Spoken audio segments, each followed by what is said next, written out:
Hey,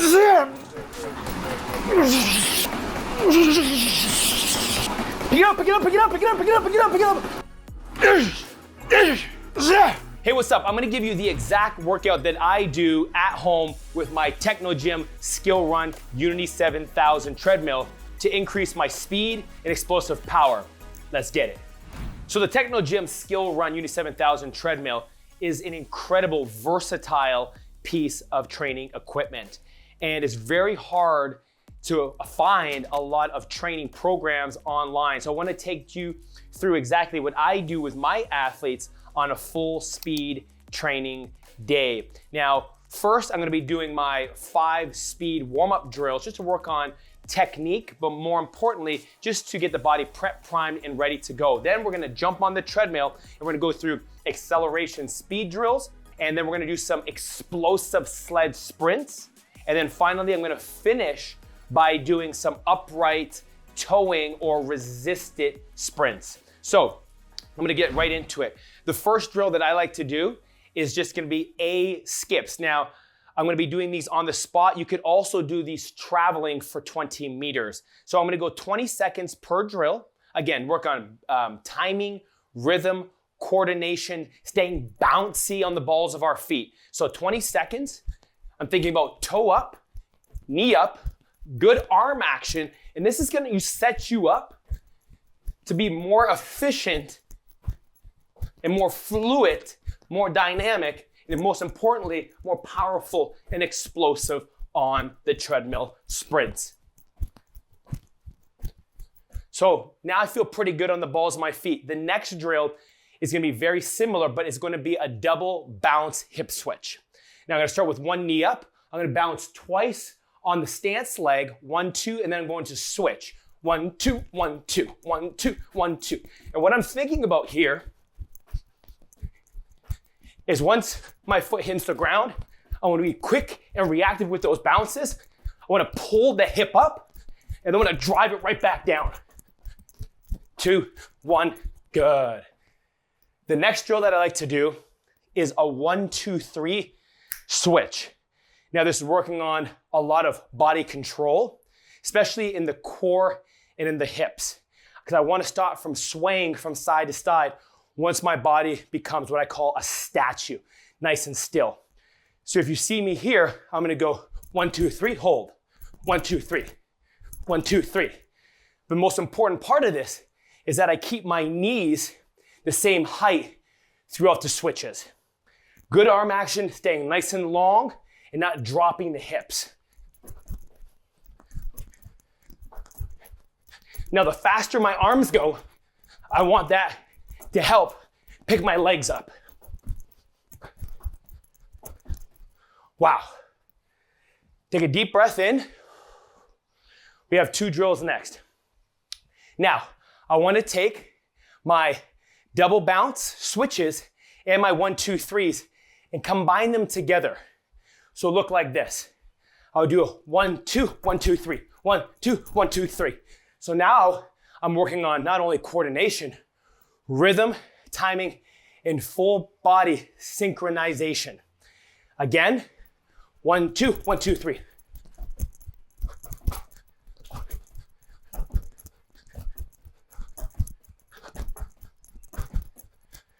Whew. Taking a deep breath. The last exercise is just gonna be a high knee run. The high knee run, you don't have to overemphasize the knees, and I don't want you to lean back. The knees are just gonna come to either parallel or slightly underneath, and you're just thinking about picking those legs up, but the ground is like fire. You're picking them up, putting them down. This one I only do for about 5 seconds. This really skyrockets the heart rate, and you're trying to pump as fast as you can.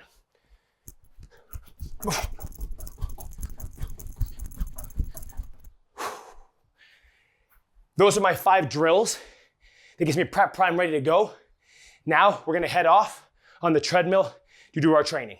So now we're gonna jump on the TechnoGym SkillRun Unity 7000 treadmill. Now you can also do this with the other variations of the treadmills as long as it has the sled push variation. I also want to mention that I am one of the TechnoGym talent trainers, and you can actually go onto the treadmill and train with me during a full running program. But now, what often happens with a lot of my athletes is that they don't know how to push the ground away from them in the acceleration phase.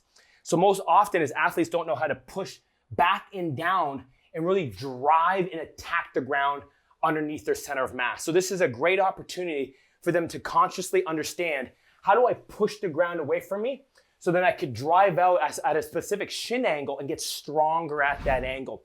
Most of the time in the gym as trainers, a lot of the exercises that we give them, let's say a reverse lunge, a forward lunge, a step up, a squat, a deadlift, a lot of it is vertical in nature, meaning that the shin angle is going up. So a lot of our power is going down to the ground, straight back up. It's hard to train sport-specific positions, meaning if I'm an athlete of hockey, basketball, lacrosse, baseball, track and field, basketball, it doesn't really matter. I want to work on that acceleration. So I bend my knees, drop my hips, and then my shin angle will change and it's going more horizontal. So those are the positions that I want to work on. And it's hard to do that on any other piece of equipment. So really utilizing this treadmill where I can work on single leg explosiveness and acceleration angle specifically is a game changer. So what I do is I'm 180 pounds. I would take between 20 to 30% for one leg, and I'm gonna push and keep that angle, stay in the ball of my foot. So let me show you how this is done. So I have 40 pounds on it.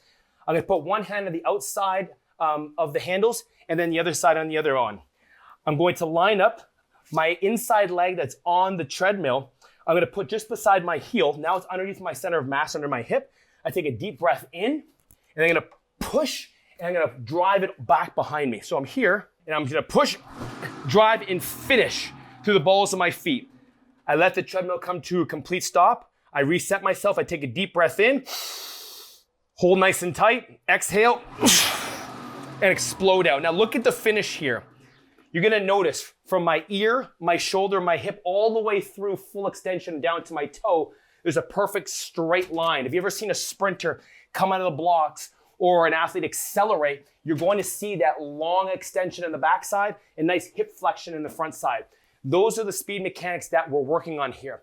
So I'm gonna be doing 20 yards in total, 20 to 30% of my body weight. So you're gonna get about 3 to 5 pushes depending on the athlete. And you wanna go right through the treadmill. You're pretending that the treadmill is the ground or that belt is the ground, and you're finishing that step. Try to maximize your force and power. So last one. Now you notice here my heel is up on my left leg and I'm finishing through the balls of my feet, my toes on my right side. Now what I love about the treadmill, that this shows me the force and power in watts that I'm producing on that single leg. 513 watts of power. That's a lot of power coming out. Then I get to see the peak speed, 8 miles an hour just off that push I'm producing.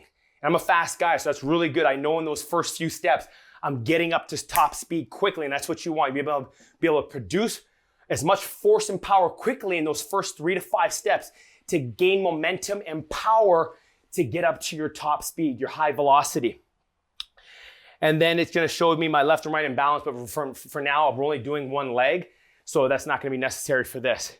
I'll do the other side now. What I like to do is I like to do 2 to 3 reps per leg before we get into our heavy sled pushes. So I'm gonna just do my other leg. So you can notice here, again, deep breath in, core tight. This also works on my breathing because I wanna get nice and tight.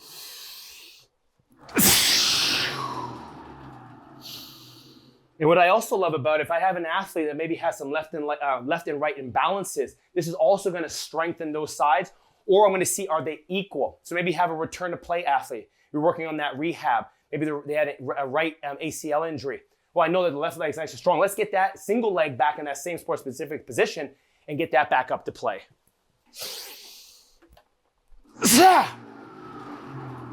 Finish all the way through. And I can really feel that all the way through my glutes.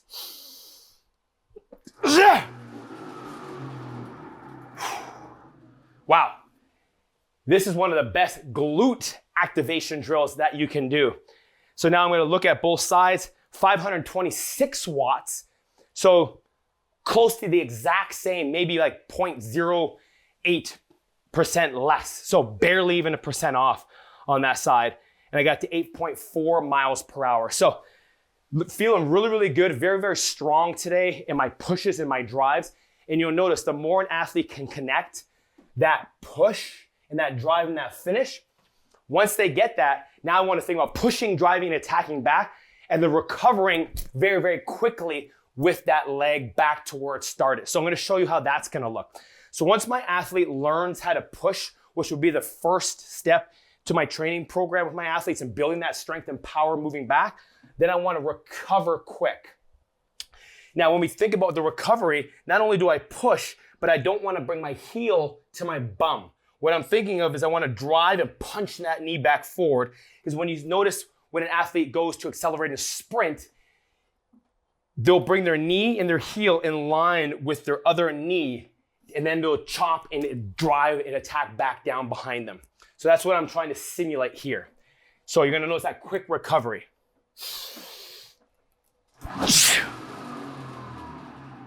I'll reset, take a deep breath.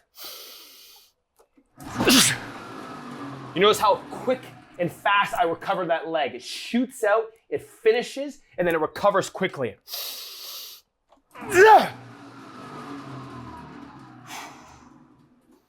And now we're looking for the same amount of watts or more with that same quick recovery.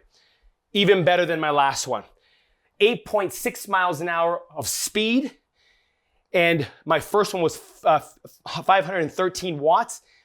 This was 528 watts. So now my legs are feeling stimulated, they're fast, they're powerful, but they're recovering quick. So as a track athlete or any athlete in general, you want to be able to put that force down and then get it back going again, recover very quickly.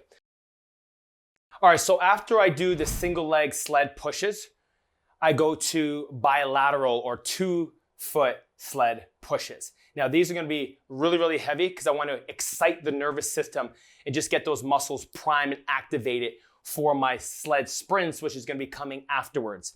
Now, usually just depending on the athlete, if I have a more experienced athlete that understands and knows how to put their foot down and really drive back behind them, we'll only be doing one set of it. Now, if I have an athlete that just needs a little bit more fine tuning, we'll probably do 2 of them just at a little bit lighter of a weight.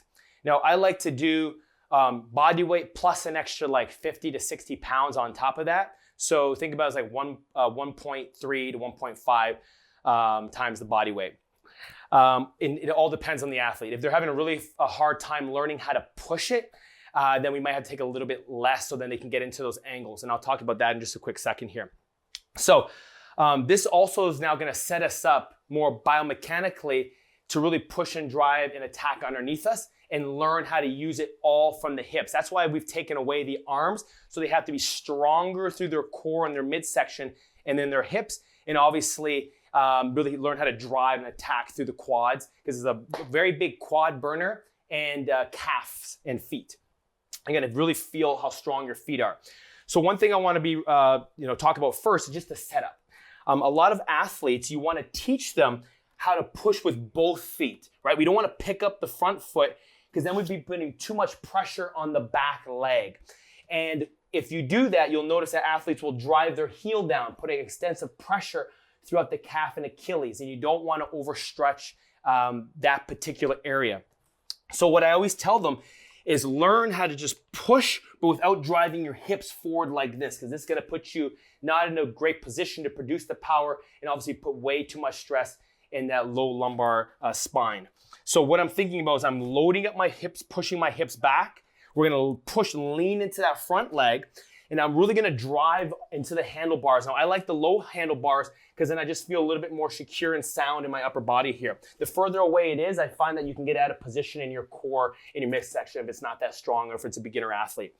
So balls of my feet, I lean over, my hips are back. I'm going to push down with both feet. Now notice right when I do that, my shin angle changes severely. So it goes from a little bit higher, and then we want to go produce that force and power just like we do in acceleration. You'll notice that the shin angles will change depending specifically on how much weight that we're doing. The heavier the weight, the more the shin angle changes. I've seen athletes really get their shins all the way down to move the weight, which is great because now we're developing more strength and power at those specific angles. So now we're going to be able to replicate that later when they're on the field. We need to get stronger in those positions. So I'm going to be doing just 15 yards. I'm taking that deep breath in. I'm going to be taking a few breaths throughout it. So take a deep breath in. I'm pushing back through both feet. I'm going to step, replace, push, punch, and drive. Finishing the step all the way through.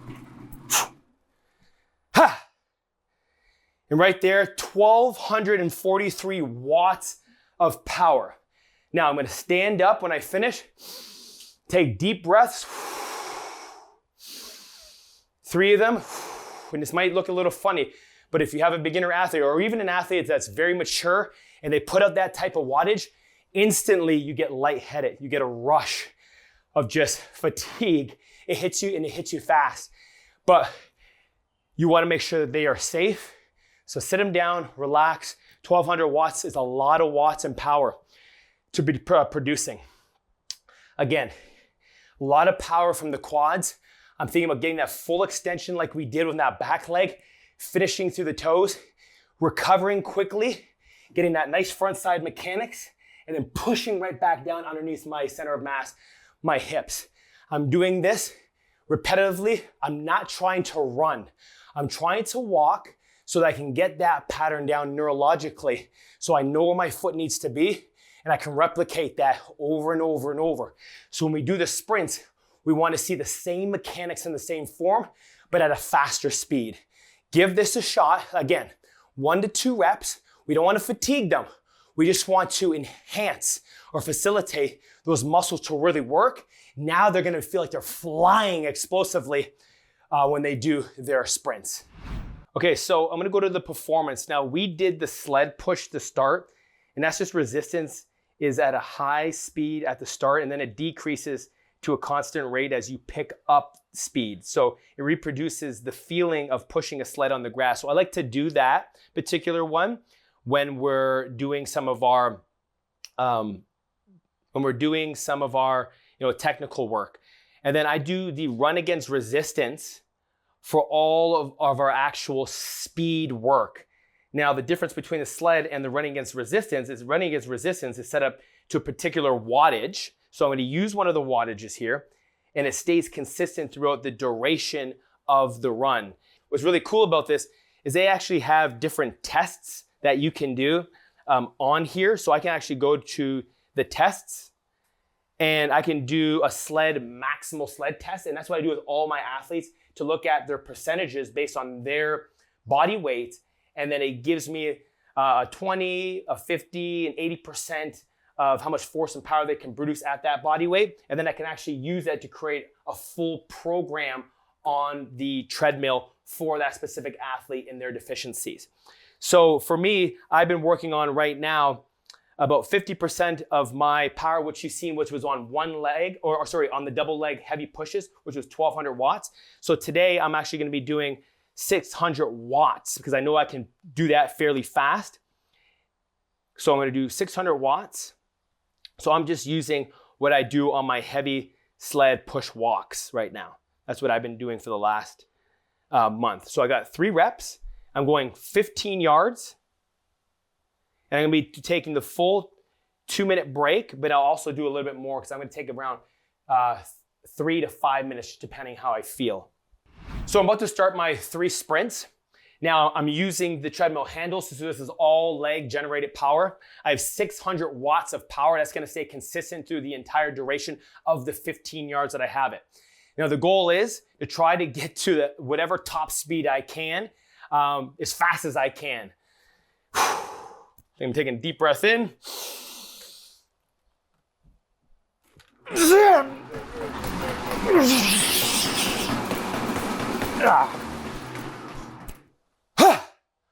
Wow.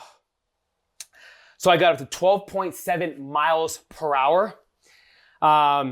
And obviously at 600 watts. So I'm trying to get there as quick as possible.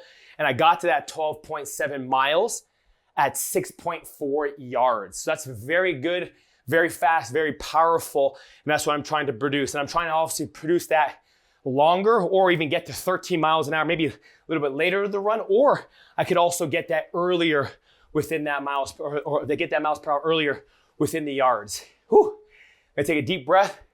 I'm gonna go relax for about 3 minutes and then try to reproduce that again. Now, first thing that comes to mind is I need to push a little bit longer.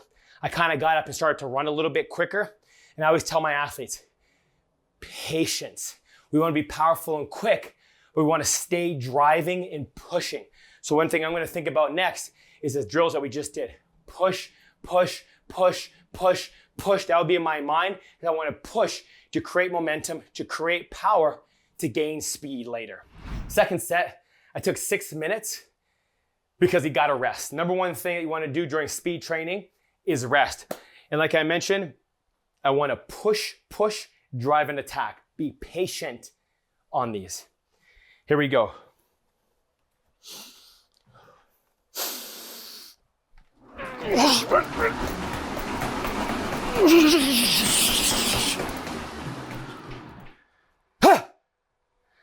Wow.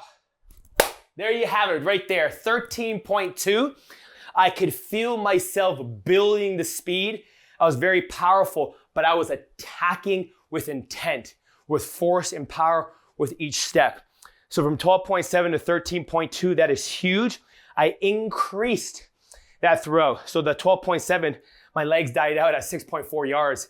I kept those legs driving with that power and I built up the momentum to get to that speed later on at 13.2. So that is fantastic. I have one more, let's go. All right, so this is my third run. I took about an 8-minute rest here. The faster you go, the more recovery you need.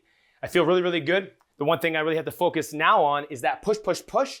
And once I get those legs turning over, I wanna get that foot back down, just like in those warm-up drills, like hot fire. Get that foot back underneath my hip as quickly as possible once I start to get to that top speed, and you'll see that here.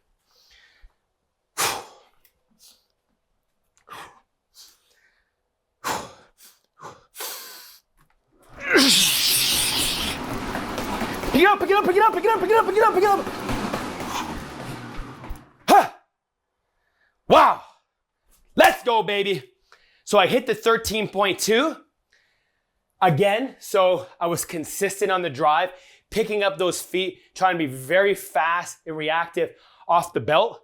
Hit the exact same 13.2, 2.5 yards a little bit later, but that's okay. As long as you're consistent, especially on that third one, it means I just have really good speed endurance and I can repeat that over time, which is exactly what you want as an athlete. It is really hard to get higher, especially on that third one. I always find the second one's the best one. And if you can keep consistent or within about a few, or let's say 0.3 to 0.5, close to where you were from your first one, you're in good shape. Now I'm just gonna finish off with some nice resistant runs just to get the legs moving and turning over a little bit quicker.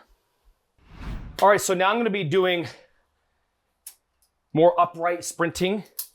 So I have the harness here and I put it back on the sled mode, and I'm just gonna be doing 1 pound. You could do 0, but I like to add in 1 pound. It really does work a little bit more of those hamstrings and hip flexors. As my foot hits the treadmill, I gotta really push it a little extra. Now, we're not gonna be going all out 100%. The focus here is on turning over the legs, because we were in a more compact position in our sled pushes, now we want to just open up and get a little bit more range of motion, especially through those hamstrings, and open those up. And work on what we call relaxation. So relaxing the face, relaxing the jaw, letting go of any tension throughout the shoulders, letting our hands nice and loose, getting full range of motion in our arms and in our legs. I'm going to be doing the 1 pound, 50 yards, letting those legs turn over. As I start to feel a little bit better, I will start to maybe reach those 80 to 90, 95% runs.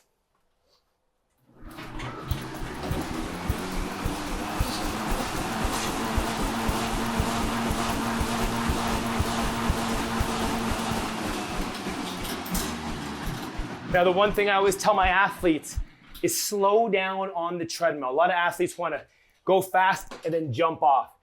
You're not working on full deceleration from your run. I feel good. Heart rate is up.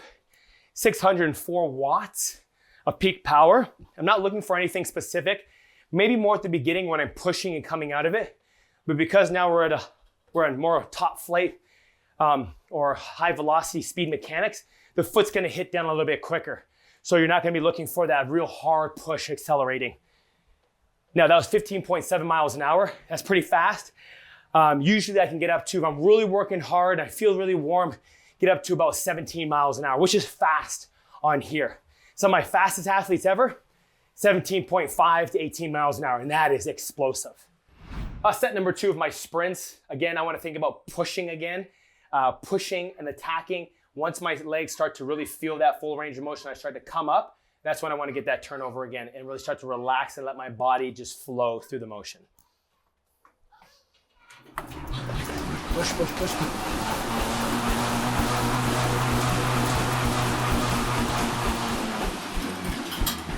Woo! Wow! You seen that? That was fast. That was fast, 647 watts. So I generated a lot of good power at the beginning. I built up that speed, 16.8 miles an hour. And I felt like I gave less effort, but more intent on that run. Meaning that I just focused more on the form and technique, my breathing, staying relaxed, and my legs turned over naturally all on their own. So you can see there's a huge difference, almost 1 mile an hour over my first one. That's how you do it. That's how you teach it. That's how you get faster every single rep. So that's it for today. That's a really high mark for me. So I'll probably just be doing 2. I hope you guys enjoyed this video on how to use a TechnoGym SkillRun Unity 7000 treadmill. You can also do this with the 5000 treadmill, because there's not a lot of videos out there that are gonna take you through a full workout, teach you the why, the how, the nuances and the philosophy behind it. This is how you can use the treadmill to its full capabilities to really get the most out of it. I'm Coach Shea Pierre. Make sure you comment. Let me know below if you have any questions.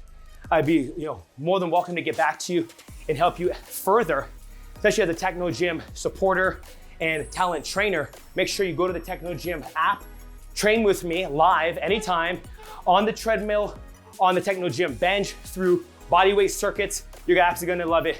Till next time, I'll see you guys soon. Let's go.